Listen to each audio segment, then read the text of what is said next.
বইটাকে দেখতে বাংলাদেশের মতো দেখা যাচ্ছে। হ্যাঁ, কি লেখা? বাংলাদেশ রক্তের ঋণ।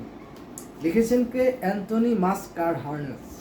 সত্য ঘটনা, কিভাবে মুজিব নিহত হয়েছে, তাজউদ্দিন ও অন্য 3 নেতাকে জেলের ভিতর কারা হত্যা করেছিল, জিয়াকে কিভাবে হত্যা করা হয়েছে।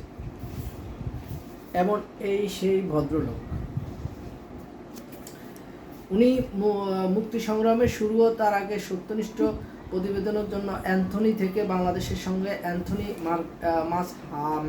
কারেন হাসের নিবিড় যোগাযোগ। পাকিস্তানে বসবাসকারী দীর্ঘ অভিজ্ঞতা সম্পন্ন সাংবাদিক হিসেবে শেরে বাংলা একে ফজলুল হক, হোসেন শহীদ সোহরাওয়ার্দী, খাজা নাজিমুদ্দিন, বঙ্গবন্ধু শেখ মুজিবুর রহমান সহ দেশের অন্যান্য প্রতিটি উল্লেখযোগ্য নেতার সঙ্গেই ছিল তার ঘনিষ্ঠ যোগাযোগ। 1971 সালে অ্যান্থনি কারেন হাসি প্রথম সাংবাদিক যিনি পাকিস্তান থেকে পালিয়ে গিয়ে লন্ডনে দি সানডে টাইমস পত্রিকায় তখনকার বাংলাদেশ ভূখণ্ডে পাকিস্তানি সেনাবাহিনীর নির্মম স্বজন হত্যার কাহিনী সবিস্তারে লিখে বিশ্ব জনমতের সামনে তুলে ধরেন। আর উনি অনেক আগে 1978 সালে সম্ভবত উনি মারা গেছেন। তো এই বইটা বর্তমানে বাংলাদেশে আছে, রক্তের ঋণ।